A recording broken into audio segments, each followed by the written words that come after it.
Good evening to all of you guys. Arunodaya IAS में आप सभी लोगों का स्वागत है। मेरा नाम है अमित कपूर और आज हम बात कर रहे हैं इंडियन इकोनॉमी की। उसमें जो महत्वपूर्ण शब्दावलियां हैं उनके बारे में हम लोग चर्चा कर रहे हैं, ठीक है। और जैसा कि एज यूजुअल बात वैसी कि 150 घंटे में हम लोग प्रारंभिक परीक्षा का कंप्लीट सिलेबस करा रहे हैं, तो आप लोग इसको एटलीस्ट 2 बार देखेंगे, वॉच करेंगे और इससे बाहर का कहीं नहीं आएगा, ठीक है। इसी से आप पास होते हैं, प्रीलिम्स जो है वो क्लियर कर सकते हैं, ठीक है।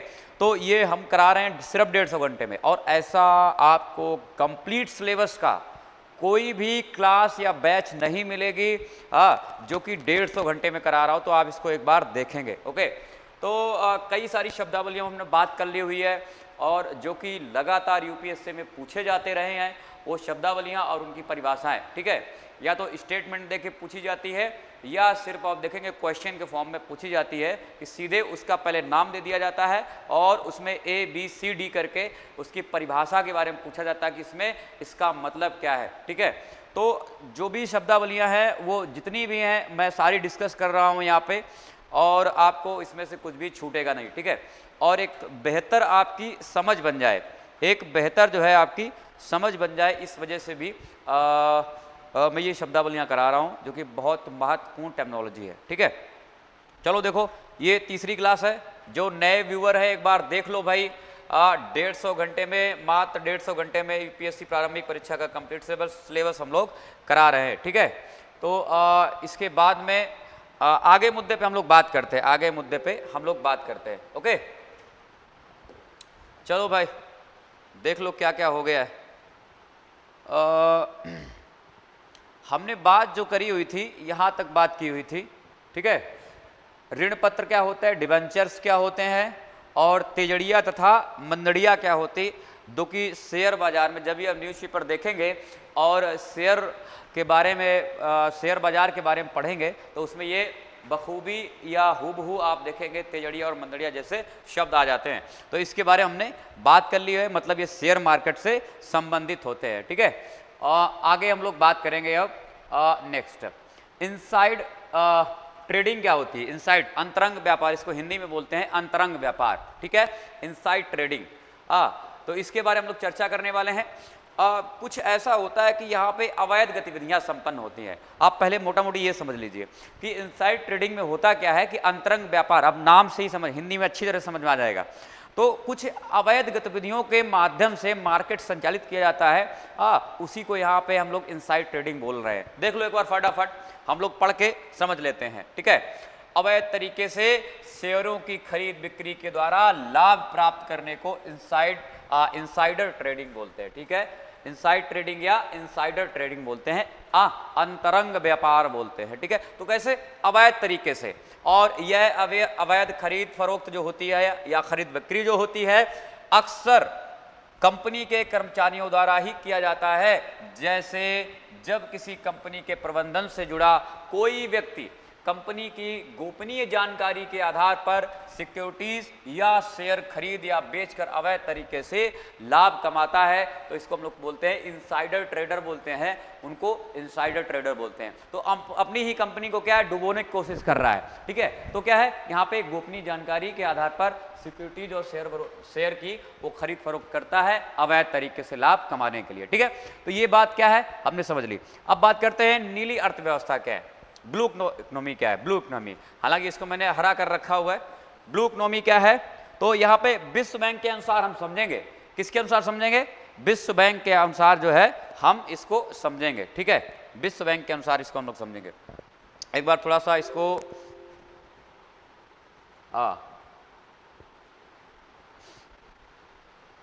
इसको हम लोग विश्व व्यापार,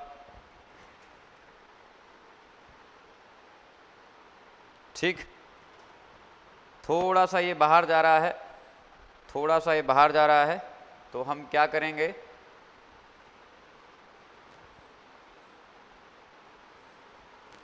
इसका थोड़ा सा साइज,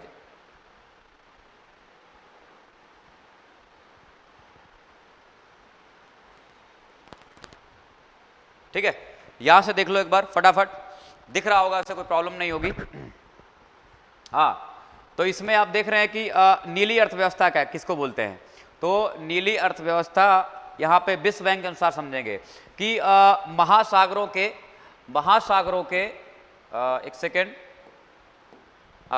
महासागरों के संसाधनों का उपयोग जब आर्थिक विकास, आजीविका तथा रोजगार एवं महासागरीय पारिस्थितिक तंत्र के स्वास्थ्य को ध्यान में रखकर किया जाता है। किसके किसके देख लो यहाँ पे, जब भी आर्थिक विकास, आजीविका और रोजगार एवं महासागरीय पारिस्थितिक तंत्र के स्वास्थ्य को ध्यान में रखकर किया जाता है महासागरीय संसाधनों का उपयोग, तो ऐसी व्यवस्था को, ऐसी व्यवस्था को हम लोग क्या बोलते हैं, नीली अर्थव्यवस्था बोलते हैं। ठीक है, इसके अंतर्गत इसको रखा जाता है। ये क्वेश्चन 2021 में पूछा गया है। ठीक है, ये क्वेश्चन 2021 में पूछा गया है। और नेक्स्ट देखेंगे इसी में, नीली अर्थव्यवस्था को प्रायः मरीन अर्थव्यवस्था, तटीय अर्थव्यवस्था या महासागरीय अर्थव्यवस्था के रूप में भी जाना जाता है। ठीक है, महासागरीय अर्थव्यवस्था के रूप में भी जाना जाता है। तो ये पूछा जा चुका है 2021 में क्वेश्चंस। ठीक है, तो आप देख रहे हैं सीधे सीधे शब्दावली से ही आ गया क्वेश्चन, सीधे सीधे शब्दावली से क्वेश्चन आ गया हुआ है। ठीक है, एक और यहाँ पे विंडो ड्रेसिंग क्या होती है, एक बार देख लो फटाफट। जब किसी कंपनी के लाभ हानि खाते एवं आर्थिक चिट्ठे में कुछ मदों को छिपा लिया जाता है, कुछ मदों को छिपा लिया जाता है, लेखा जोखा में थोड़ी सी चोरी गड़बड़ी आप कह सकते हैं। जब आप देखेंगे कि चिट्ठे में कुछ मदों को छुपा लिया जाता है, सारी मदें जो है वो आप देखेंगे कि रिसिप्ट पे नहीं चढ़ाई जाती हैं, या कुछ मदों के शीर्षक या हेडिंग जिसको हम लोग बोलते हैं, उसको बदल दिया जाता है। जैसे यहाँ पे बोला जाता है कि हमने 2000 रुपए में कोई चीज खरीदी है, और उसी चीज को अगर यहाँ पे 2000 तो रहेगा, लेकिन यहाँ का जो शीर्षक है उसको बदल दिया जाएगा, और हो सकता है वो शीर्षक 1000 रुपए का ही हो, 1000 रुपए का ही हो। तो यहाँ पे आप देखेंगे कि इसका शीर्षक बदल दिया जाएगा। तो उसमें आप देखेंगे कि जब शीर्षक बदल दिए जाते हैं, या कुछ मदों को मिसलेनियस में डाल दिया जाता है ताकि बुरे नतीजे ना दिखाई दें तथा वार्षिक विवरण आकर्षक लगे, इस प्रक्रिया को विंडो ड्रेसिंग कहा जाता है। आप देखेंगे अभी आप देखेंगे कि नया मुद्दा मैं बताता हूँ, एक शेयर मार्केट का मुद्दा बताता हूँ। हुआ क्या भाई, उसे पेटीएम ने क्या किया था, पेटीएम ने अपने शेयर जारी किए हुए थे। ठीक है, तो उसमें इतनी ज़्यादा उसके भाव बढ़ा के उसको शेयर को क्या किया गया था, दिखाया गया था, जिससे लोग ज़्यादा से ज़्यादा इन्वेस्ट करें। मतलब इसमें क्या है, ये शेयर बढ़ने वाला है, ये शेयर बहुत ऊपर तक जाएगा। लेकिन क्या हुआ, दिक्कत हो गई, धड़ाम से गिर गया और लोगों को नुकसान हो गया। तो कई बार होता क्या है, उसकी विंडो ड्रेसिंग की जाती है, कुछ मदों को मिसलेनियस या कुछ छुपा लिया जाना या शीर्षक बदल दिया जाना, मतलब ऐसी कुछ गड़बड़ियाँ, ताकि बुरे नतीजे जो है वो दिखाई ना दें। तो ये मुद्दा अलग है। और शेयर मार्केट मतलब बात तो बिल्कुल वैसी है, मैंने जस्ट एग्जाम्पल बताया हुआ था। ठीक है, जस्ट एग्जाम्पल बताया था। एक और एग्जाम्पल देख लें, बिल्कुल इससे मिलता जुलता।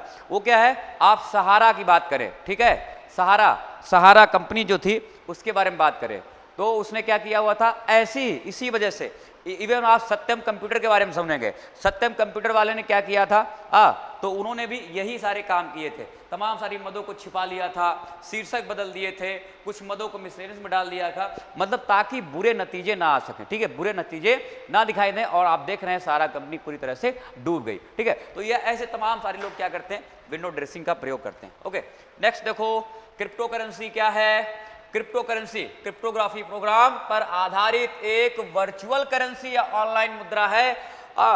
बहुत ज्यादा चर्चा में रहती है। इस पे 2-3 बार यूपीएससी ने क्वेश्चन पूछा हुआ है, हालांकि मेंस में तो मैंने नहीं देखा हुआ, लेकिन शायद 1-2 बार पूछा भी हुआ वहां पे। ठीक है, तो जब भी ये मुद्दा आता है, और क्रिप्टो करेंसी के तमाम सारे फॉर्म भी हैं। ठीक है, क्रिप्टो करेंसी के तमाम सारे फॉर्म भी हैं, मतलब ये मुद्रा दिखाई नहीं देती है, सिर्फ क्या है, डिजिटल वर्चुअली तरीके से ऑनलाइन मुद्रा, इसको हम लोग परिभाषित करते हैं, इसके रूप में परिभाषित करते हैं। ठीक है, तो क्रिप्टो प्रोग्राम के तहत इसको ये इस पे आधारित है।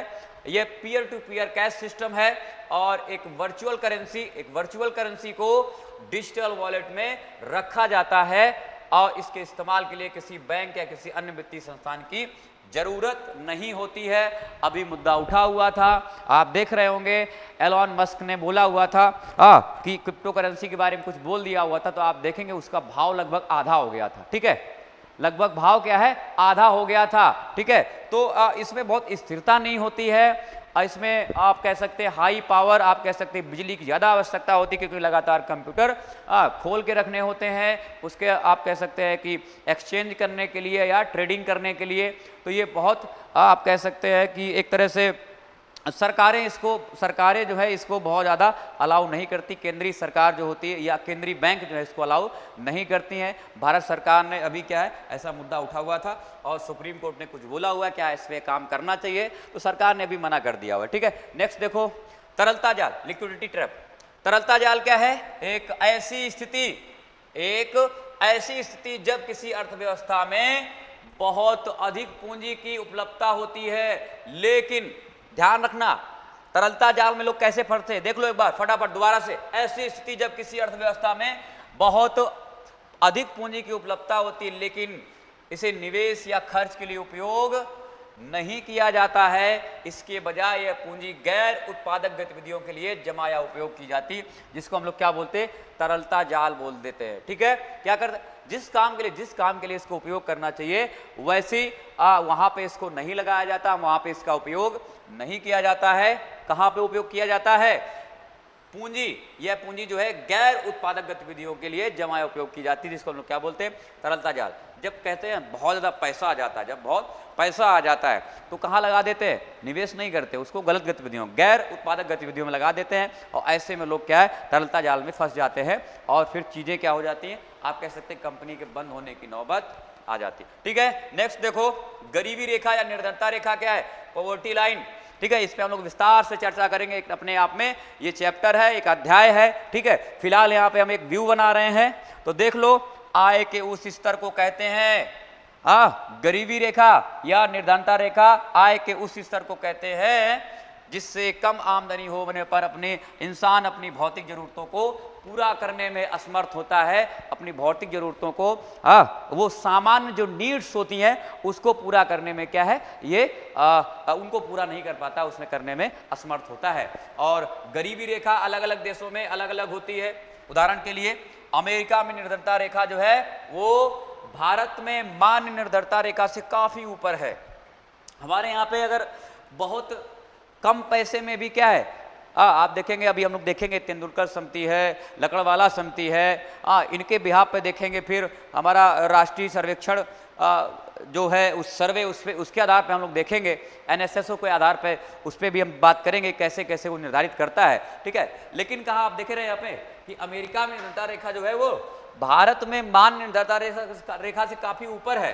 ठीक है, काफी ऊपर है। तो एक विश्व बैंक की यहाँ पे परिभाषा देख लो भाई, विश्व बैंक की परिभाषा, विश्व बैंक के अनुसार विकसित देशों के लिए निर्धनता रेखा $2 प्रति व्यक्ति प्रतिदिन है, जबकि अल्प विकसित एवं विकासशील देशों के लिए 1.25 $1.25 प्रति व्यक्ति प्रतिदिन है। ठीक है, तो जो अमीर देश हैं उनके लिए $2 है प्रतिदिन के लिए, और हमारे यहाँ जैसे विकसित देश और विकासशील देश हैं, हम जैसे भारत जैसे देश, तो उनके लिए कितनी है, $1.25 प्रतिदिन प्रति व्यक्ति। ठीक है, तो ये गरीबी है, मतलब अपनी मूलभूत जरूरतों को पूरा नहीं कर पाता, भौतिक जरूरतों को पूरा करने में असमर्थ है कोई इंसान, तो वो किसमें, निर्धनता रेखा के नीचे आता। ठीक है, नेक्स्ट देखो, निर्धनता जाल क्या है, पॉवर्टी ट्रैप।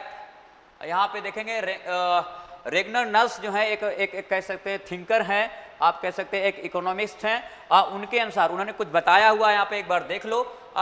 तो रेगनर नर्स के अनुसार गरीबी का मुख्य कारण पूंजी निर्माण का ना होना, पूंजी का फॉर्मेशन नहीं हो रहा है। ठीक है, पूंजी का फॉर्मेशन नहीं हो रहा है यहाँ पे। ठीक है, तो यहाँ पे उन्होंने एक कारण माना हुआ है, और आगे कहते हैं कि गरीबी के कारण बचत कम होती है और पूंजीगत निवेश कम हो जाता है। ठीक है, तो पूंजी निर्माण नहीं होगा तो ऑब्वियस सी बात है बचत कम होगी, और बचत कम होगी तो लोग निवेश कम करेंगे, पूंजीगत निवेश कम होने लगता है, और कम निवेश के कारण उत्पादकता कम रहती है, जिससे गरीबी और बढ़ती है, और इसी से ही गरीबी का दुष्चक्र या इसे ही क्या हम लोग बोलते हैं, गरीबी का दुष्चक्र या निर्धनता जाल बोलते हैं। ठीक है, निर्धनता जाल बोलते हैं। ठीक है, बात समझ में आ गई, कोई प्रॉब्लम नहीं होनी चाहिए इसमें। निर्धनता जाल किसने दिया हुआ है, रेगनर नर्स ने दिया हुआ है, और इसको कैसे परिभाषित किया है, तो उन्होंने पूंजी निर्माण का ना होना इसका मुख्य कारण बताया हुआ है। पूंजी निर्माण नहीं होगी, बचत नहीं होगी, निवेश नहीं होगा, निवेश नहीं होगा तो उत्पादकता कम होगी और फिर गरीबी और बढ़ती जाएगी और गरीबी का दुष्चक्र ऐसे ही चलता रहता है। ठीक है, निर्धनता अनुपात क्या है, पॉवर्टी रेशियो एक बार देख लो। निर्धनता अनुपात का संबंध जनसंख्या के उस भाग से है जो गरीबी रेखा के नीचे जीवन यापन करता है। ध्यान रखना यहाँ पे क्या है, गरीबी रेखा के नीचे जीवन यापन करने को हम लोग क्या बोलते हैं, निर्धनता अनुपात बोलते हैं, जनसंख्या के उस भाग को। ठीक है, तो यहाँ पे आप देखेंगे जनसंख्या और गरीबी रेखा के नीचे जीवन यापन करने वाले लोगों की संख्या। ठीक है, आप देख लो एक बार बेरोजगारी क्या है, अनएम्प्लॉयमेंट, इसको ये भी एक मुद्दा है। आप देख रहे होंगे चैप्टर गरीबी एवं बेरोजगारी, गरीबी एवं बेरोजगारी चैप्टर आप लोग देख रहे होंगे।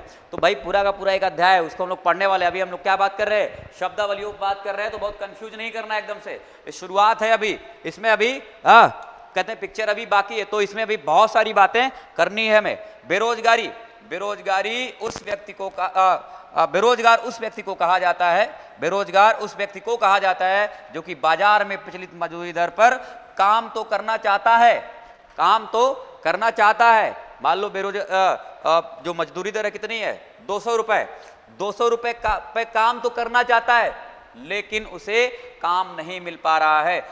तो ऐसे इंसान को हम लोग क्या बोलते हैं, बेरोजगार बोलते हैं। और बेरोजगारी की परिभाषा हर देश में अलग अलग होती है। जैसे कि अमेरिका में किसी व्यक्ति को उसकी क्वालिफिकेशन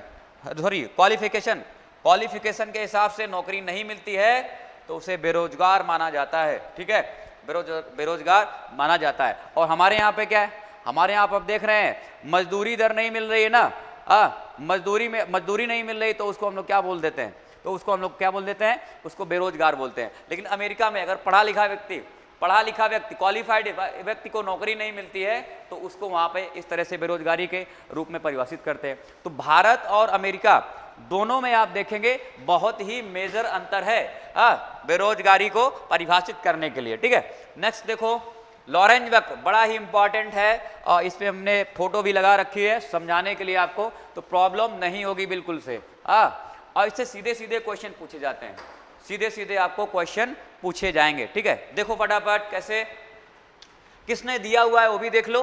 हालांकि इनके जिन्होंने दिया हुआ उन्हीं के नाम पे इसको रखा गया है और ये किस लिए काम आता है।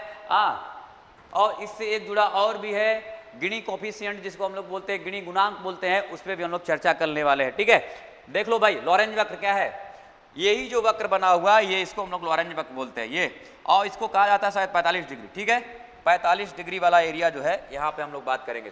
तो ये जो वक्र है इसको हम लोग लॉरेंज वक्र बोलते हैं। ठीक है, लॉरेंज वक्र बोलते हैं। अब समझो यहाँ पे देख लो एक बार, लॉरेंज वक्र को वर्ष 1905 में मैक्स ओ लॉरेंज ने विकसित किया था। नाम याद रखना और डेट याद रखना, वनडे एग्जाम वालों और स्टेट पीसीएस वालों। ठीक है, हालांकि यूपीएससी भी उसी ढर्रे पे इस समय काम कर रहा है 2021 से। ठीक है, देखो एक बार 1905 में मैक्स ओ लॉरेंज ने विकसित किया था और इन्हीं के नाम पर इसे लॉरेंज वक्र मान दिया गया है, इसका नाम दिया गया है। लॉरेंज वक्र किसी देश के लोगों के मध्य व्याप्त आय विषमता को प्रदर्शित करता है, आय असमानता को प्रदर्शित करता है। बात समझ में आई, आय असमानता को ये प्रदर्शित करता है। तो ये मुख्य बात है, यहाँ पे ध्यान रखना। और नेक्स्ट हम लोग देखेंगे कि इस वक्र का प्रत्येक बिंदु उन व्यक्तियों को प्रदर्शित करता है जो एक निश्चित आय के प्रतिशत के नीचे होते हैं। ठीक है, मान लो यहाँ पे 10 रुपए है किसकी आय है, और अगर उसके नीचे, अगर उसके 10 रुपए के नीचे अगर आ रहे हैं तो आप देखेंगे कि एक निश्चित आय के प्रतिशत को के नीचे अगर होते हैं तो ऐसे व्यक्तियों को लॉरेंज वक्र क्या करता है, प्रदर्शित करता है। ठीक है, और आगे देखें, लॉरेंज वक्र जितना ही निरपेक्ष समता रेखा के पास होगा, ये वाली रेखा ये निरपेक्ष समता रेखा है, जितना ही इसके पास होगा आय की विषमता उतनी ही कम होगी। और अगर लॉरेंज वक्र बहुत नीचे चला गया है, ऐसे इस तरह से आ रहा है, तो आप देखेंगे कि वहां पे आय की विषमता उतनी ही अधिक होगी। तो बात क्या समझे, अगर निरपेक्ष रेखा के पास में लॉरेंज वक्र बन रहा है, उसी के पास बनता जा रहा है, तो आय की विषमता उतनी ही कम होगी, और जितना ही निरपेक्ष रेखा के रेखा से दूर लॉरेंज वक्र बनता है जाके, तो उससे उतनी ही आय की विषमता अधिक होगी। मुद्दा समझ गए होंगे। चलो डायग्राम हमने बना रखा हुआ था इसी वजह से। नेक्स्ट देखो, यदि समाज के 10% लोगों के पास कुल आय का 10%, 20% लोगों के पास 20% और उसी अनुपात में आगे बढ़ रहा हो, तो इन्हें प्रदर्शित करने के लिए 45 डिग्री रेखा का प्रयोग किया जाता है। जैसा कि हमने अभी आपको बता दिया था कि 45 डिग्री रेखा का यहाँ पे प्रयोग किया जा रहा है। ठीक है, इसे हम पूर्ण समता रेखा या निरपेक्ष समता रेखा भी कहते हैं। तो भाई ये जो 45 अंश का कोण बन रहा है और ये जो रेखा है, तो इसको हम लोग क्या बोल रहे हैं, निरपेक्ष रेखा या पूर्ण समता रेखा। निरपेक्ष समता रेखा या पूर्ण समता रेखा डायग्राम में हमने दिखा रखा हुआ है। ठीक है, बात समझ में आ गई, कोई प्रॉब्लम नहीं है। लॉरेंज वक्र किसने दिया हुआ है, किस लिए ये काम करता है, ठीक है, और कैसे हमने निरपेक्ष समता रेखा को बताया हुआ है, ये सारी चीजें हमने देख ली हुई हैं। नेक्स्ट हम लोग चलते हैं गिनी कोफिशिएंट। देखो भाई, गिनी कोफिशिएंट भी कैसा है, इसी से जुड़ा हुआ है, मतलब ये भी आय की असमानता या विषमता को दर्शाता है। तो बहुत कंफ्यूज नहीं करना, देख लो एक बार। गिनी गुणांक को 1912 में इटालियन सांख्यिकविद कोरेडो गिनी ने दिया हुआ। इनके ही नाम पे क्या है, इनके ही नाम पे इस गुणांक को या इस कोफिशिएंट को लाया गया हुआ है। नाम क्या, इनका ध्यान रखना, कहाँ के हैं, इटली के हैं, और कब लाए हैं, 1912 में कोरोडो गिनी ने विकसित किया था। ठीक है, कोरोडो गिनी ने विकसित किया हुआ था, और यह गुणांक आय के वितरण की विषमता को की माप की सबसे प्रचलित विधि है। अर्थात यह आय के वितरण की विषमता को दर्शाता है, आय के वितरण की विषमता को दर्शाता है। ठीक है, बात समझ में आ गई। नेक्स्ट देखो, जो आय के प्रत्येक युग्म के बीच आय अंतर की माप है। ठीक है, आय अंतर की माप है, और यह वास्तविक लॉरेंज वक्र और निरपेक्ष रेखा के बीच का क्षेत्रफल होता है। बीच का क्षेत्रफल होता है, कौन सा है, देख लो भाई एक बार, इस वजह से मैंने यहां पे भी इसको रखा हुआ है। ये क्या है, लॉरेंज वक्र है, ये लॉरेंज वक्र है, और ये जो एरिया है इसका, ये हमने देखा हुआ था निरपेक्ष समता रेखा है। ये वाला एरिया जो है, इसी को दर्शा रहा है। ये वाला एरिया क्या कह रहा है, जो गिनी कोफिशिएंट है, यह वास्तविक लॉरेंज वक्र और निरपेक्ष रेखा के बीच का क्षेत्रफल है। तो ये वाला हिस्सा क्या रहेगा, ये लॉरेंज कोफिशिएंट बोला जाएगा। ठीक है, तथा निरपेक्ष समता रेखा के नीचे के संपूर्ण क्षेत्र के बीच अनुपात प्रदर्शित करता है। ठीक है, तो एक बार देख लें, तो ये वाला एरिया, यहां पे आप देखेंगे ये वाला एरिया, और इसके बाद में आप देखेंगे समता रेखा के संपूर्ण क्षेत्र के बीच का जो हिस्सा होता है, उसको यहां पे प्रदर्शित किया जा रहा है। तो यहां पे ये कैसा है, एक तो हम इसको भर देंगे ऐसे ऐसे करके, ये कैसा हो जाएगा, इसको हम लोग कैसे, छाया वाला क्षेत्र हो जाएगा। ठीक है, शैडो एरिया। ठीक है, शैडो एरिया ये हो गया, ये छाया वाला क्षेत्र हो गया। तो इसको हम लोग क्या अनुपात में, देखो यहाँ पे लिखा जा रहा है गिनी गुणांक, इसको अनुपात में कैसे लिखा जा रहा है, देख लो एक बार। छायांकित क्षेत्र, शैडो जोन वाला ये वाला एरिया, और अपॉन में समता रेखा के नीचे का संपूर्ण क्षेत्र, और ये वाला पूरा एरिया आप गिन लेंगे इसमें। ठीक है, ये वाला पूरा एरिया गिन लेंगे। तो इसको हम लोग कैसे क्या बोलते हैं, गिनी कोफिशिएंट, मतलब छायांकित क्षेत्र, जो कि लॉरेंज वक्र और निरपेक्ष समता रेखा के बीच छाया वाला क्षेत्र है, और उसके अपॉन में आप देखेंगे निरपेक्ष समता के नीचे वाला पूरा एरिया। ठीक है, नीचे वाला संपूर्ण क्षेत्रफल, इसको हम लोग क्या बोलते हैं, गिनी गुणांक बोलते हैं। ठीक है, मुद्दा समझ में आ गया होगा, इतना सब भारी भरकम नहीं है। देखो दोबारा एक नेक्स्ट पॉइंट देखो, गिनी गुणांक का अधिकतम मूल्य कितना होता है, 1 होता है। कितना होता है, अधिकतम मूल्य 1 होता है, और न्यूनतम क्या होता है, 0 के बराबर होता है। ठीक है, तो इसके 2 मान हैं, एक तो 1 है और दूसरा 0 है। ठीक है, 0 है। ग्रीनफील्ड इन्वेस्टमेंट्स क्या होते हैं, एक बार देख लो।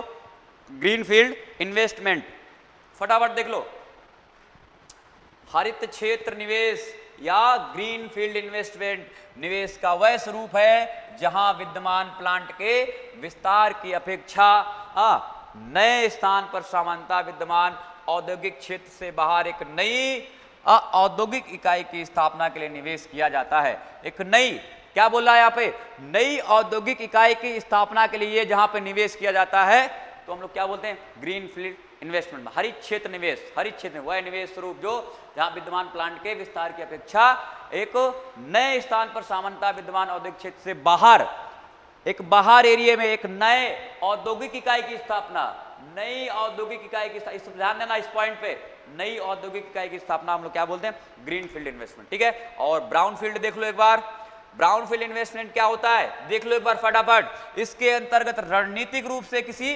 पुरानी औद्योगिक इकाई जैसे इस्पात मिल, तेल शोधन इत्यादि को ही विस्तारित कर उसे प्रोग्रेसिव बनाया जाता है, जिससे पहले से अच्छा प्रतिफल प्राप्त किया जा सके। बात समझ में आ गई।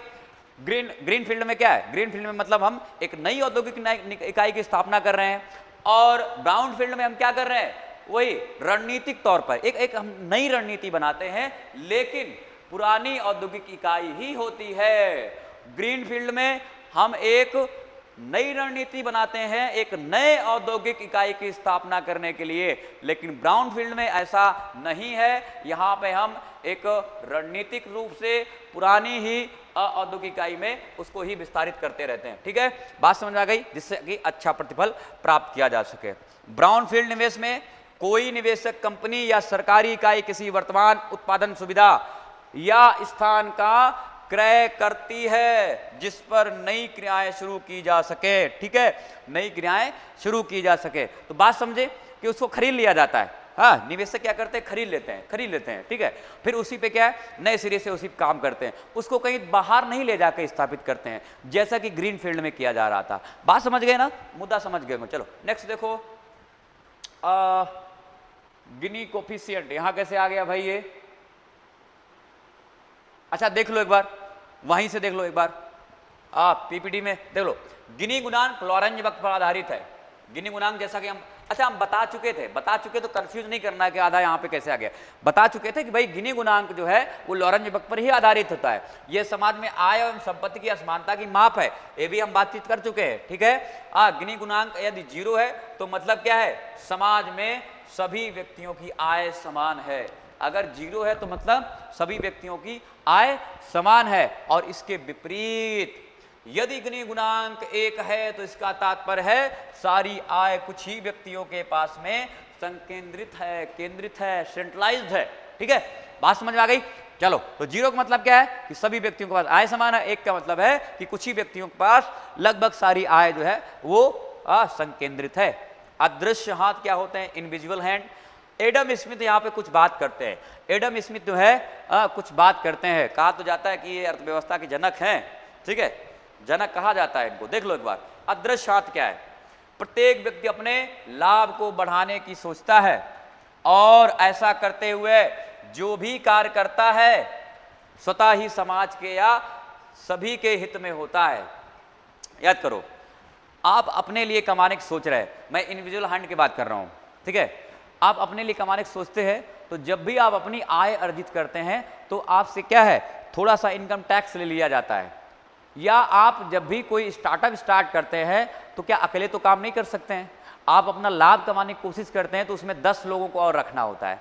तो उससे क्या होता है, आप लाभ अपने ही सोच रहे हैं कमाने के लिए, लेकिन उसमें क्या 10 लोगों को और भी भला हो रहा है, और भी भला हो रहा है। तो यहीं पे आप समझ गए अदृश्य हाथ क्या है। एडम स्मिथ कहते हैं कि प्रत्येक व्यक्ति अपने लाभ को बढ़ाने की सोचता है और ऐसा करते हुए जो भी करता है स्वतः ही समाज के या सभी के हित में होता जाता है। जैसा कि हमने बता दिया है, अभी इनकम टैक्स आप देते हैं, हाँ, लाभ अपने लिए कमाने की सोच रहे थे और फिर आपका इनकम इतनी बढ़ जाती है कि सरकार को देना पड़ता है और वो समाज के हित में होता है, सभी के हित में होता है। और इस प्रकार ऐसा प्रतीत होता है कि कोई एक अदृश्य बल यहाँ काम कर रहा है जो इन व्यक्तियों के लाभ की प्रवृत्ति को समाज के लाभ में बदल रहा है। ठीक है, इस अदृश्य शक्ति को एडम स्मिथ ने अदृश्य हाथ कहा हुआ है। ठीक है, बात समझो भाई। एग्जाम्पल मैं देता जा रहा हूं।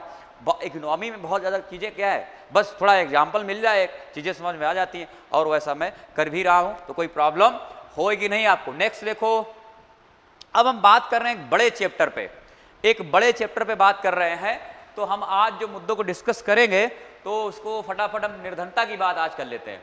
बेरोजगारी की कल बात करेंगे, ये बड़ा चैप्टर है और हालांकि मेंस में ज़्यादा क्वेश्चन पूछे जाते हैं, पेपर फर्स्ट में भी इंडियन सोसाइटी से और सेकंड में भी सोशल जस्टिस, और आप देखेंगे कि थोड़ा थोड़ा मुद्दा जो है वो थर्ड पेपर में भी पूछ दिया जाता है, ठीक है, थर्ड पेपर में भी पूछा जाता है मुद्दे, ठीक है। तो वहाँ पे तो एक चैप्टर ही बना हुआ है, तो हम थर्ड पेपर ही पढ़ रहे हैं, तो इसको हम लोग फटाफट देख लेते हैं। निर्धनता क्या है भाई, देख लो, निर्धनता या गरीबी, निर्धनता रेखा क्या है, आय के उस स्तर को कहते हैं जिसे कम आमदनी होने पर इंसान अपनी भौतिक जरूरतों को पूरा करने में असमर्थ होता है। इस मुद्दे पे हम लोग बात कर चुके थे। गरीबी रेखा अलग अलग देशों में अलग अलग होती है, अमेरिका में अलग है और भारत में अलग है, मतलब अमेरिका में निर्धनता रेखा जो है वो भारत में मान निर्धनता रेखा से काफी ऊपर है।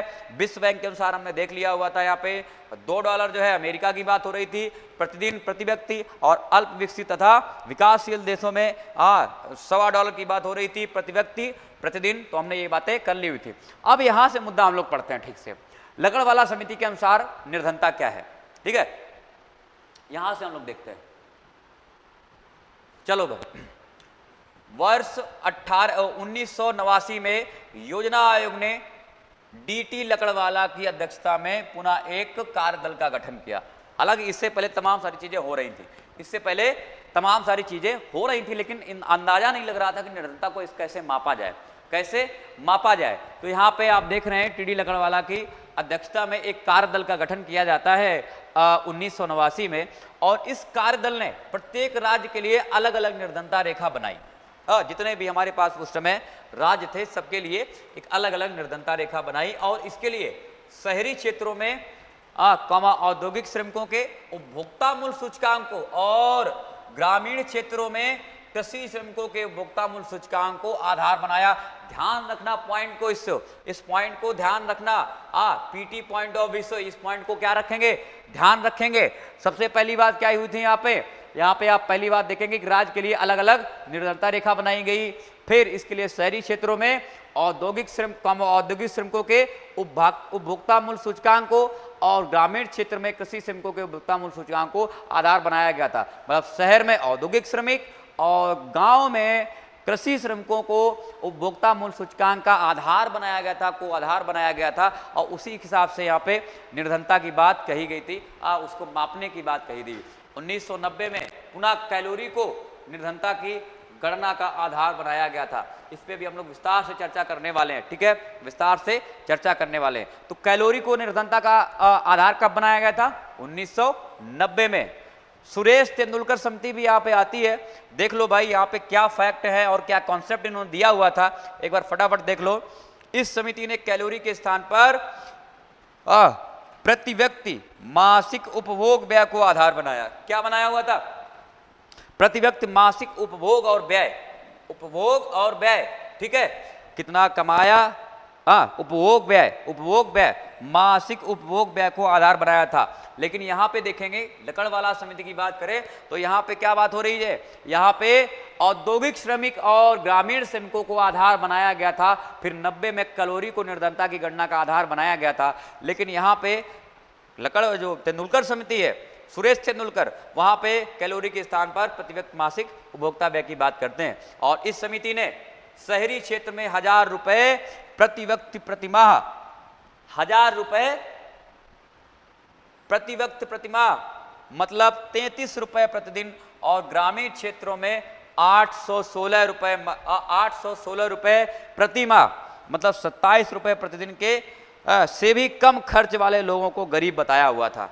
मतलब बोल रहा है कि भाई अगर शहर में हो तो आपका एक दिन का खर्चा 33 रुपए है, और अगर आप गांव में हो तो मात्र 27 रुपए में आपका काम चल जाएगा, ठीक है, इससे ज़्यादा खर्चा नहीं कर सकते हो। अगर इससे ज़्यादा खर्चा कर रहे हो तो आप गरीबी रेखा के ऊपर माने जाओगे, गरीब नहीं माने जाओगे। तो यहाँ पे हमने देख लिया कैलोरी को आधार बनाया गया, श्रमिकों को आधार बनाया गया, यहाँ पे उपभोक्ता व्यय को आधार बनाया गया, और हमने देख लिया वहाँ पे कितना खर्च जो है उसने माना हुआ था कि इतना अगर खर्च करोगे तो गरीब, और इससे ऊपर तो गरीब नहीं माने जाओगे। डॉक्टर श्रीरंगनाथन समिति 2012 में आई हुई थी, और ये योजना आयोग द्वारा इसका गठन किया गया था। किसके द्वारा, योजना आयोग द्वारा इसका गठन किया गया था। और इस समिति ने शहरी क्षेत्रों में 1407 रुपए प्रति व्यक्ति प्रतिमाह मतलब 47 रुपए प्रतिदिन, 47 रुपए प्रतिदिन। कहाँ के लिए? ये शहरी क्षेत्रों के लिए। और ग्रामीण क्षेत्रों की बात करें 972 रुपए प्रति व्यक्ति प्रतिमाह। ऐसा इन्होंने क्या किया हुआ था, डिसाइड किया हुआ था। बोल रहे थे भाई यहाँ पे और भी लिख रहा है 32 रुपए प्रतिदिन। तो शहरी क्षेत्रों में 47 रुपए प्रतिदिन और ग्रामीण क्षेत्रों में 32 रुपए प्रतिदिन से भी कम अगर कोई खर्च करता है करने वाले को गरीब बताया था, से कम खर्च करने वाले को गरीब बताया हुआ था। अगर इतना खर्च करेगा और इससे ऊपर खर्च करेगा तो क्या उसको गरीब नहीं माना जाएगा, उसको गरीब नहीं माना जाएगा। बात समझ में आ गई? तो सबकी क्या क्या है, अलग अलग अवधारणाएं हैं। पहले हमने श्रमिकों की बात करी, ठीक है, पहले हमने लकड़वाला में हमने श्रमिकों की बात करी, फिर कैलोरी की बात उन्होंने कर ली 1990 में। फिर इसके बाद में जब हम आएंगे इसके बाद में हम बात करेंगे तेंदुलकर समिति की, तो उन्होंने उपभोक्ता व्यय की बात कर ली। अब यहाँ पे भी वो भी क्या है, डॉक्टर सी रंगनाथन 2012 में ये भी क्या कर रहे हैं, उपभोक्ता व्यय की बात कर रहे हैं। हालांकि उन्होंने क्या किया हुआ है, प्रति व्यक्ति प्रतिमाह आय जो व्यय है, जो खर्च है, उसको बढ़ा दिया हुआ है, उसको बढ़ा दिया हुआ। और इस समिति के अनुसार 2011-12 में भारत में गरीबों की जनसंख्या 29.5% थी। कितनी थी? 29.5% थी। और सबसे अधिक गरीबी वाले राज्य की बात करें तो वो कहते हैं 2011-12 में कि छत्तीसगढ़, और इसके बाद में फिर मणिपुर और फिर उड़ीसा आते हैं, ठीक है। तो ये इन्होंने बताया हुआ था। और गरीबों का सबसे कम अनुपात जो है गोवा में बताया था इन्होंने कि सबसे कम अनुपात जो है वो गोवा में है। गरीबों की सबसे अधिक संख्या उत्तर प्रदेश में और बाद में फिर बिहार में बताई गई थी, ठीक है। तो ये मुद्दे आपको समझ में आ गए होंगे, ठीक है, कोई प्रॉब्लम नहीं है इसमें। तो हमने देख लिया भाई कौन क्या बता रहा है गरीबी को लेकर कौन किस तरह के वक्तव्य दे रहा है, किस तरह की छानबीन कर रहा है, उस पर हमने चर्चा कर ली हुई थी। एक मुद्दा और है यहाँ पे कि भाई सबने तो बात कर ली, और इधर क्या है, राष्ट्रीय नमूना सर्वेक्षण संगठन ये भी बैठा हुआ था, ये भी कह रहा भाई हमें भी कुछ बताने दो। आपने सबने तो बता लिया हुआ है, हमें भी बताने दो। तो ये भी बताता है, कहता है देखो NSSO, ठीक है, सामान्य याददाश्त अवधि, जिसको हम लोग क्या बोलते हैं, 30 दिन बोलते हैं, 30 दिन बोलते हैं। ध्यान रखना, सामान्य है ये, सामान्य 2 अवधियां हैं, यहाँ पे 2 अवधियां हैं, ठीक है, पूछा है यूपीएससी ने क्वेश्चन, ठीक है। देखो 2 अवधियां है, एक तो 30 दिन के भीतर सभी वस्तुओं पर खर्च तथा मिश्रित याददाश्त अवधि, इसको क्या रखा गया है, 365 दिन, मतलब 1 साल रखा गया है।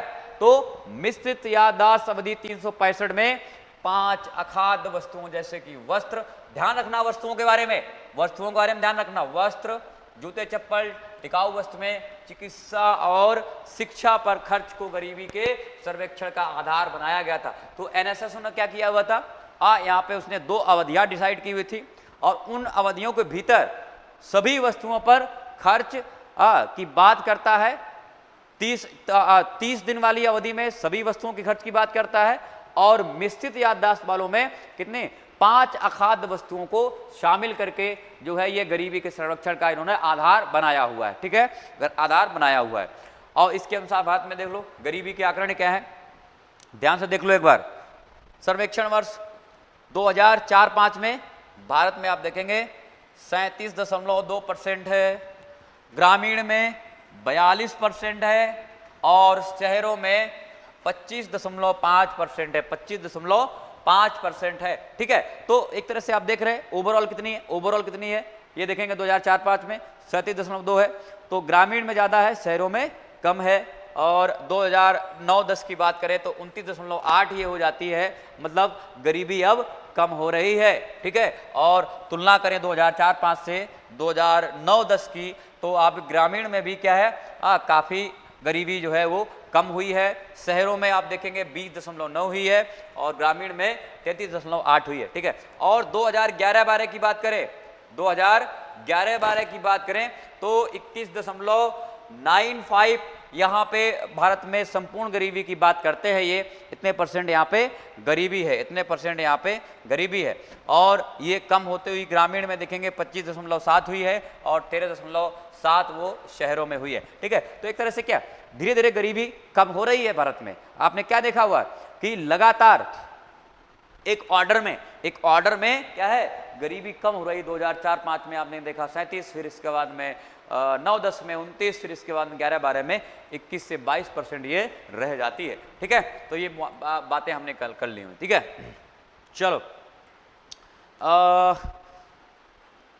हो रहा है टाइम। देखो अभी ये हम अवधारणाएं कल से करेंगे। यहाँ पे महत्वपूर्ण अवधारणाएं जो हैं उनकी बात हम लोग अब कल से करेंगे। तो और इसके आगे बस ये गरीबी का दुष्चर्य की बात कर लेंगे।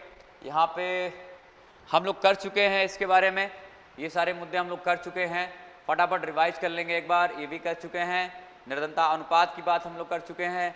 हाँ, यहाँ से हम लोग स्टार्ट करेंगे फिलिप्स वक्र के बारे में। ठीक है, फिलिप्स वक्र के बारे में हम लोग बात करेंगे। फिर भारत में निर्धनता के प्रमुख कारण क्या हैं, इस पर भी बात करने के बाद में हम लोग नेक्स्ट पे आएंगे। प्रभाव क्या है, ये सारे मेंस के मुद्दे हैं, लेकिन फिर भी हम लोग ये बात चर्चा कर लेंगे फटाफट। ठीक है, चलो आप लोग इसको 1-2 बार देखते रहे। हमने लगभग सारे जो शब्दावलियाँ उसको कंप्लीट कर लिया हुआ है। अब आपको जब चैप्टर पढ़ाएंगे, अध्याय पढ़ाएंगे, तो उसमें कोई परेशानी नहीं होगी। ठीक है, तो इसको देखते रहो, लाइक वाइक करते रहो। और हाँ, मेंटरशिप प्रोग्राम चल रहा है अरुणोदय IAS में, आप लोग पार्टिसिपेट करिए। बड़े स्तर पर चल रहा है, बड़े स्तर की बात कर रहा हूँ मैं। ठीक है, और एक मेंटोर पे 20 से 25 जो है स्टूडेंट रहते हैं। मतलब एक संपूर्ण आपकी पढ़ाई हो रही है यहाँ पे। ठीक है, और बहुत सिस्टमेटिक। अभी आप, मैं तो यहाँ पे सिर्फ मेंटरशिप बोल देता हूँ, जब आप देखेंगे आके ना तो आप दंग रह जाएंगे। ठीक है, तो आप लोग पढ़ते रहिए। बाय बाय, कल मिलते हैं। Good night.